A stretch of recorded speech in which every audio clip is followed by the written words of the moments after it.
Olá, seres humanos, sejam muito bem-vindos a mais um vídeo do canal. E esse vídeo aqui foi muito pedido, fico muito feliz de estar trazendo ele aqui. Muitas pessoas me mandaram mensagem, principalmente lá no Instagram, pedindo pra falar sobre redação, pra falar sobre essas alusões que a gente usa na redação, quais que eu uso, como que eu uso. E aí eu separei as que eu mais tô usando, as que eu mais entendi, que eu tô conseguindo encaixar em quase todos os temas que vem por aí. E aí vim trazer pra vocês a minha experiência. Mas antes de tudo, eu preciso lembrar vocês que tudo isso que eu sei, que eu não sou nenhuma profissional, não fiz uma faculdade pra estudar nada disso, tudo que eu sei é vindo da minha professora de redação, da Ruth Alves, eu faço cursinho com ela de redação, e tudo isso que eu sei é por causa dela, foi ela que me ensinou. Devo muitos créditos a ela por tudo isso, e é muito importante que vocês tenham alguma professora, algum professor ali com vocês, guiando, porque a redação, por mais que não seja algo tão difícil, precisa de muita técnica. Mas então vamos lá, o que é essas alusões que eu vou trazer aqui pra vocês? Na redação do Enem, a gente precisa trazer outras áreas do conhecimento para ratificar aquilo que a gente está falando,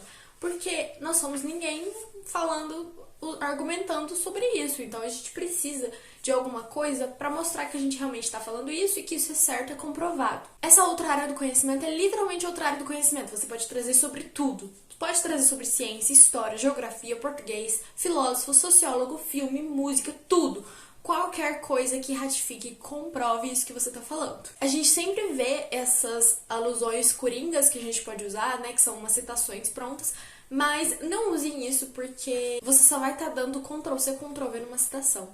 É muito importante que você consiga explicar o que esse autor, o que esse filósofo, o que essa pessoa falou com as suas próprias palavras. Porque afinal o texto é seu, o texto não é dele. Então você precisa falar com as suas próprias palavras o que X pessoa disse. E isso é um dos pontos mais importantes quando a gente vai tratar de outra área do conhecimento. Mas enfim, vamos lá. Geralmente na introdução eu gosto muito de usar história, porque é uma matéria que eu tenho muita facilidade, então eu consigo lembrar de algum período histórico que consiga se relacionar com os temas. Na maioria das vezes eu trago ou Roma, ou Grécia, ou ditadura militar, ou período republicano brasileiro, principalmente a Primeira República, porque são partes assim da história que eu tenho um conhecimento bom, pelo menos, e eu consigo relacionar com a maioria dos temas. Quando isso não acontece, vem uma série, um filme ou algum livro, sempre, é de praxe já. Mas agora vamos tratar sobre essas alusões que eu estou mais acostumada a usar. E o primeiro que eu trouxe pra vocês é de um filósofo, é de Aristóteles. Eu não sou muito boa pra trazer filósofos e sociólogos, nunca fui porque eu sempre me embananei muito com o nome deles. Mas numa aula de filosofia, um tempinho atrás, um professor meu estava explicando sobre a teoria aristotélica. E eu entendi muito bem o que ele estava falando e eu consegui encaixar isso nas redações posteriormente. Fiquei muito assustada com isso, na verdade, mas muito feliz também. E aí eu vou passar pra vocês isso, que nada mais é que o Aristóteles postulou que a prioridade dos órgãos públicos deve ser o bem-estar comum. Isso quer dizer o quê? Que os órgãos governamentais, eles precisam priorizar o bem-estar social. Pronto, é isso. E aí vem o problema, quando isso não acontece, quando o nosso bem-estar, o bem-estar da sociedade não é uma prioridade, a gente tem uma educação totalmente desfalcada, uma saúde pública de má qualidade, tem uma organização urbana péssima, a gente tem pessoas passando fome, pessoas morando na rua, ou seja, quase todos os problemas que nós enfrentamos, pelo menos em redações do Enem, são causadas por um descaso governamental, porque os órgãos públicos não colocam o bem-estar social em primeiro lugar. Pronto, é fácil, não é? Quando você entende muito bem o que o filósofo, o sociólogo tá falando, fica muito mais fácil de colocar. E é isso que eu falei pra vocês, espero que vocês consigam trazer com as suas próprias palavras e explicar isso de acordo com o tema.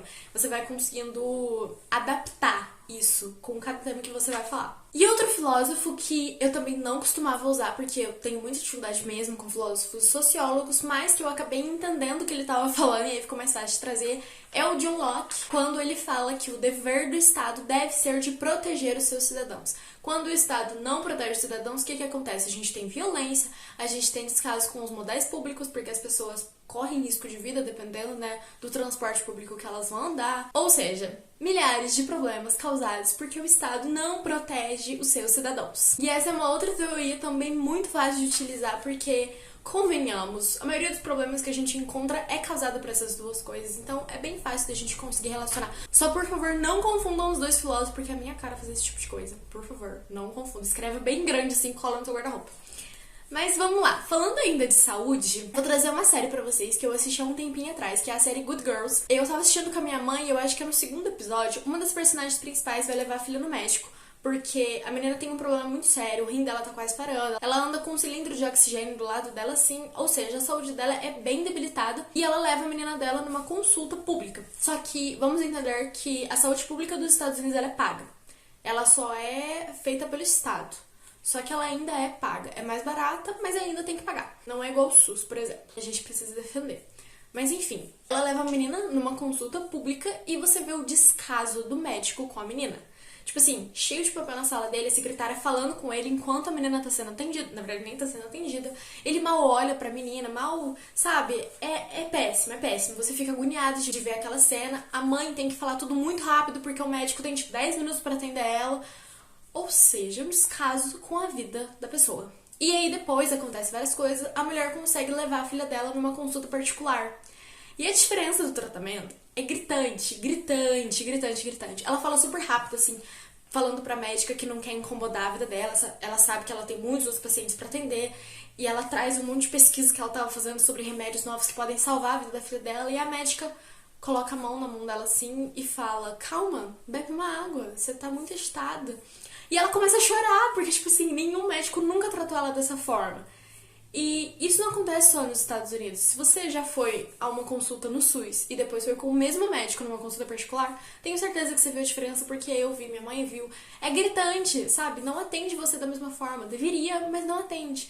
Então, a nossa saúde pública ela é muito debilitada. Por mais que seja muito importante que nós tenhamos aqui uma saúde pública de verdade, ela é muito debilitada e precisa melhorar em muitos casos, e a gente consegue comprovar que quem tem um poder aquisitivo maior de dinheiro tem uma vida melhor, porque tem uma saúde melhor, né? Tem oportunidades melhores, além de ter uma educação melhor, ainda pode cuidar da sua vida de uma forma muito mais segura e muito mais cuidada mesmo. Falando agora um pouquinho de educação, eu vou trazer o mestre educador brasileiro Paulo Freire, porque eu amo esse homem, então eu preciso trazer ele nas minhas citações.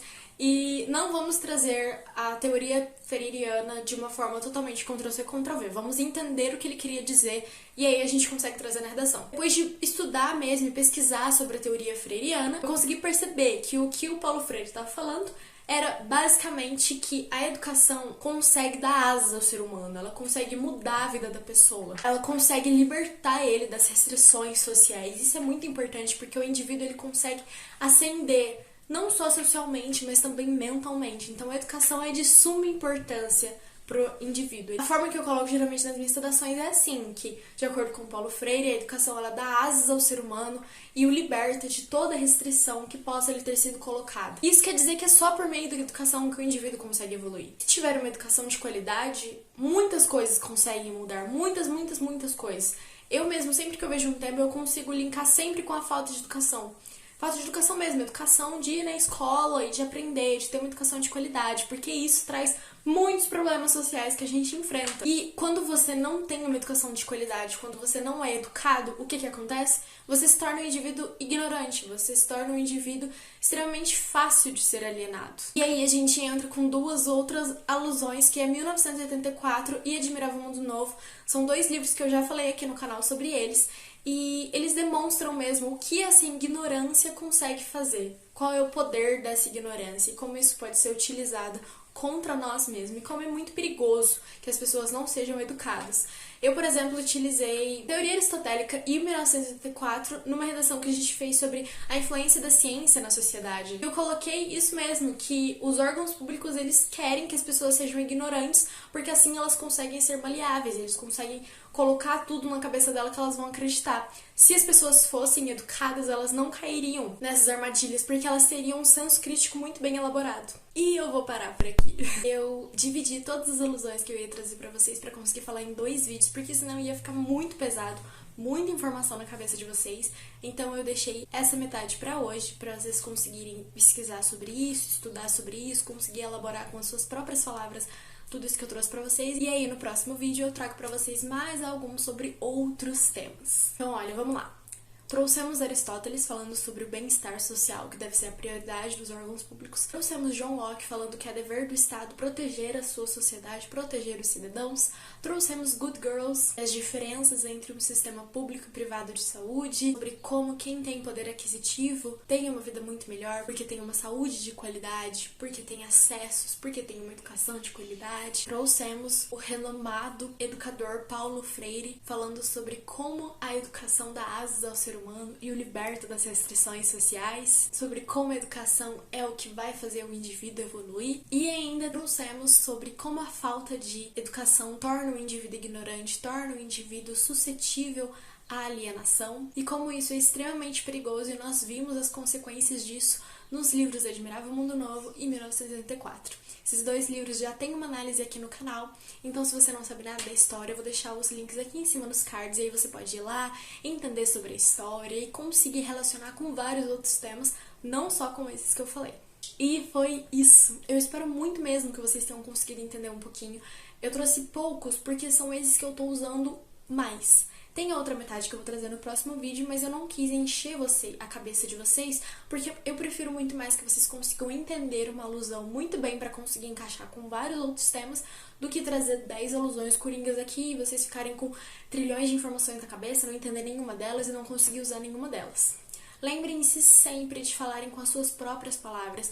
Nunca dê Ctrl+C, Ctrl+V numa citação, num livro, num autor, em qualquer coisa. Nunca. Porque quem está escrevendo o texto é vocês, não é nenhum autor, nenhum filósofo, nenhum sociólogo. E eu espero muito que vocês tenham ajudado, pelo menos um pouquinho. E contem pra mim se vocês querem mesmo essa parte 2 com outras alusões, com outras coisas, porque tá muito interessante, mas às vezes eu acho que tá muito interessante e vocês não estão nem aí pra isso. Então, me contem se vocês realmente querem essa parte 2, se vocês têm interesse de saber mais algumas alusões que eu tô acostumada a usar. E se der tudo certo, o próximo vídeo será sobre isso. Então, eu espero muito mesmo que vocês tenham gostado, que tenham entendido. Podem me falar se ficou confuso, se é pra eu trazer de uma outra forma, ou se vocês não querem mais ver isso por aqui, porque é muito importante que eu saiba a opinião de vocês e que eu tenha esse feedback. Então, por favor, falem comigo.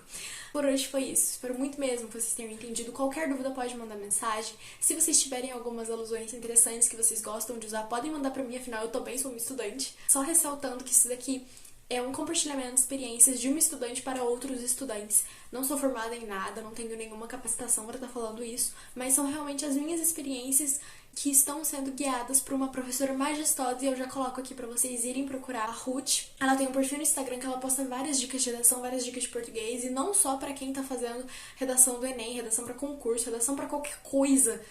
Essa mulher é sensacional, então eu vou deixar o nomezinho aqui no Instagram dela aqui embaixo, é Método Ruth Alves. Tenho certeza que vai fazer muita diferença se vocês forem atrás do trabalho dela também. Tudo isso que eu falei foi aprendendo com ela, então os créditos são totalmente dela. Mas por hoje é isso, espero muito que tenham gostado mesmo e até a próxima semana. Beijo!